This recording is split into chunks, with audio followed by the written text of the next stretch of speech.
20 years ago, David and I worked on a TV documentary called The Trials of Life, where we filmed chimpanzees. They were hunting monkeys at that time, and I knew then that they would make great stars for the big screen. They're so emotionally engaging. What they do is extraordinary.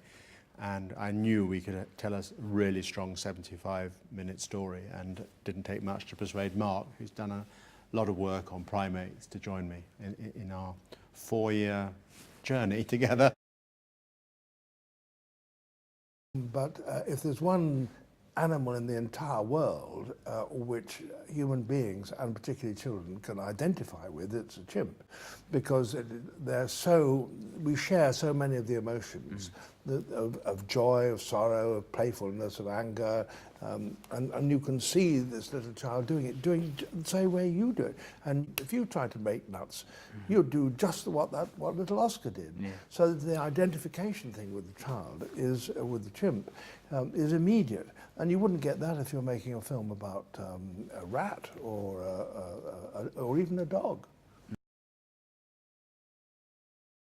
No, I mean, actually, Disney initially came to Alistair and said, you know, we'd like to do some wildlife movies. Have you got any suggestions? And beyond the suggestion of chimpanzees, we had to provide a script of what we thought might happen. Of course, you can never really know what's going to happen. Right.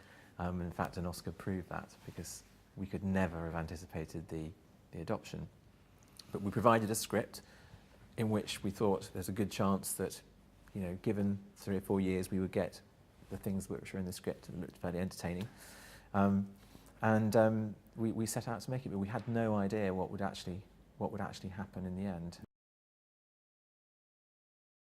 It was so exhausting that we basically said to the cameraman, do 2, maximum 3 days, have a day off. Right, okay. And we never found that we could do more than 6 weeks in the forest. They were so knackered, basically. Yeah. We had to give them a break.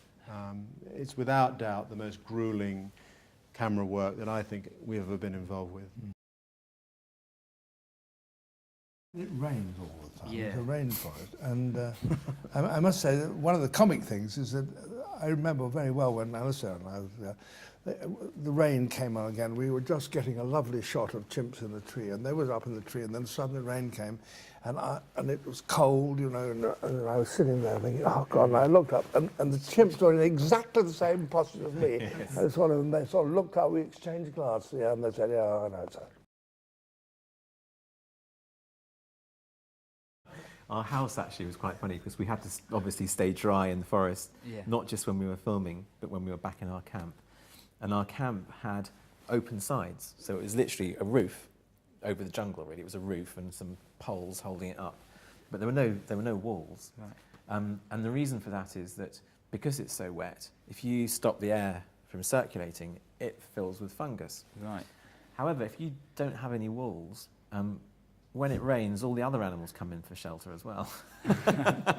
So, you know, all the snakes and the scorpions and the ants all come trundling in when it rained.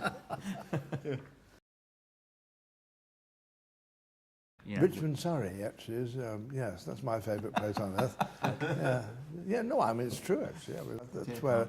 But if you want to go for somewhere nice, I would go somewhere nice where it's not too hot and not too cold, where it's reasonably sunny, where there's a chance for you understanding the language that the people use, and that's somewhere in France or Italy or somewhere around the Mediterranean. That's where I'd go for choice.